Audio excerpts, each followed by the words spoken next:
नर्मदा मैया एक ऐसी नदी है जहाँ खाली स्नान करने से शरीर का मैल ही नहीं धुलता, आत्मा का पाप भी धुलता है। और पहली ऐसी नर्मदा मैया नदी है जिनका परिक्रमा किया जाता है, और परिक्रमा करने के बाद हजारों हजार साधारण जीवों को बड़े बड़े ऋषि मुनि बनाने की क्षमता यदि किसी में है तो वो है नर्मदा मैया में। आज मां नर्मदा मैया के तट पर ऐसे हजारों हजार जो साधारण जीव थे वह मां नर्मदा की शरण में जाने से बड़े बड़े ऋषि मुनि और साधु संत बन गए हैं। और आज भी मां नर्मदा का कोई सच्चे मन से पैदल परिक्रमा करता है तो आज भी उनकी मनोकामना पूर्ण होती है, और मां नर्मदा आज भी दर्शन उनको कहीं ना कहीं किसी न किसी रूप में देती है। इससे ये प्रमाण मिलता है कि वास्तव में संसार में आज भी धर्म है, सत्य है।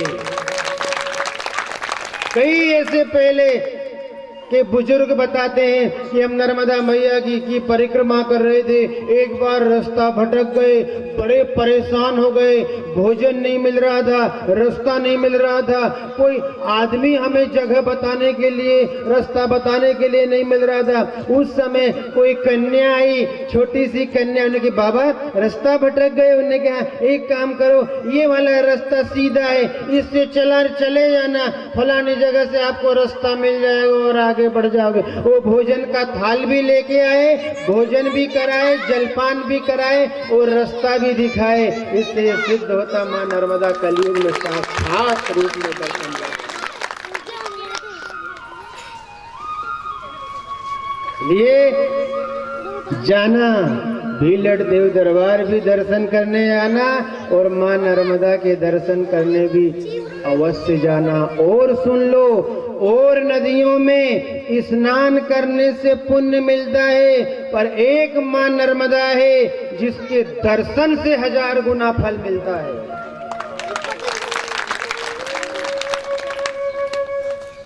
और सुन लो, एक पहली नदी है जिनके हर कंकर शंकर है। मूर्ति मत लाना, कहीं जाओ कि इतने 1000 की मूर्ति है, इतने लाख की मूर्ति है, तो फिर भगवान ने एक अब सबके लिए व्यवस्था करी है कि मां नर्मदा के तट पे जाना, एक बड़ा सा पत्थर लेकर के और उसकी मंदिर में स्थापना कर देना। जिस स्वरूप में उस पत्थर को लेके आओगे वो उसी स्वरूप में आपकी मनोकामना पूरा करेगा। ये शक्ति यदि किसी में है तो वह है मां नर्मदा में।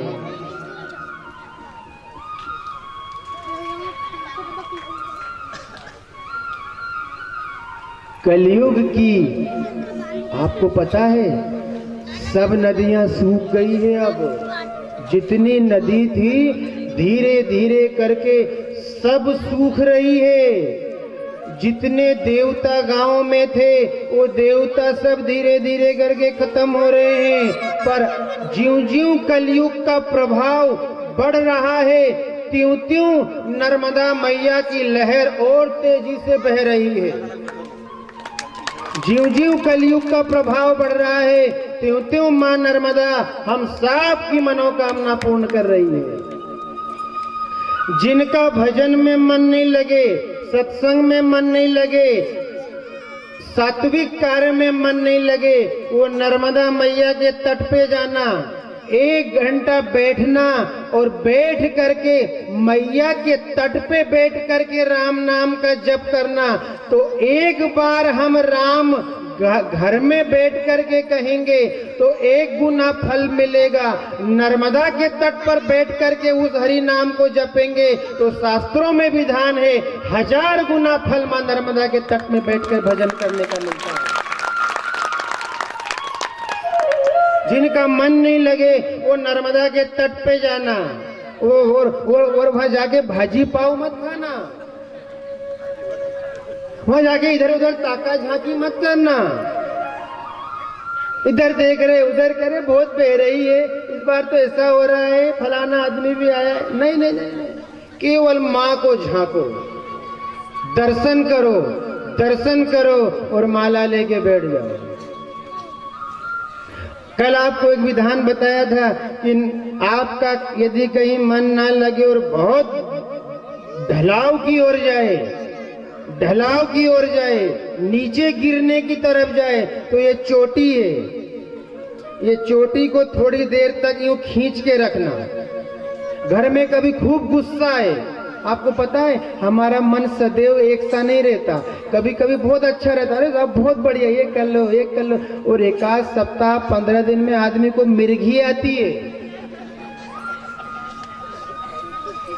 कुछ का कुछ बोले, कुछ का कुछ करे, जबरदस्ती का गुस्सा और ताव करे वो घर में। उस समय यदि हमने अपने आप को नहीं संभाला तो फिर झगड़ा होना तय हो जाता है। इसलिए बैठ जाना और इस चूटी को थोड़ी देर तक खींचना। ये क्या काम करेगी आपको पता है? जो नीचे बहाव की तरफ मन जा रहा है उसको ये खींच करके ऊपर ले आता है।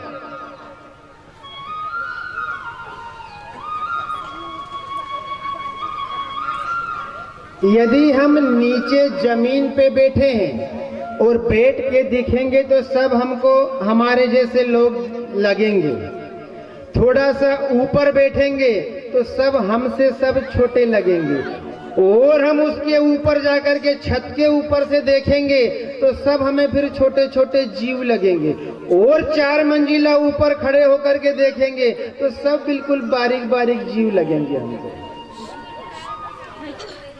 अपना स्तर यदि बढ़ा लोगे तो फिर किसी से विवाद नहीं होता है। इस विवाद कब होता है? जब हम स्तर घटा लेते हैं। इसलिए हमारे यहाँ माँ नर्मदा का पावन तट है, माँ नर्मदा के घाट है। कभी कभी मन यदि विचलित हो जाए तो माँ नर्मदा के तट पे जाना और एकांत में बैठ करके नर्मदे हर और सुन लेना। ये कई लोग क्या कहते हैं, अरे दादा हम तो परिक्रमा करके आए हैं तो हम तो मांगेंगे, हम नर्मदा परिक्रमा करके आ गए हैं तो हम तो अब मांगने का काम करेंगे। गलत है। माँ नर्मदा परिक्रमा करने के बाद आप घर बैठ गए और घर में बैठने के बाद कहो कि हमको तो मांगने का अधिकार है, तो क्या नर्मदा मैया भिखारी बनाती है लोगों को?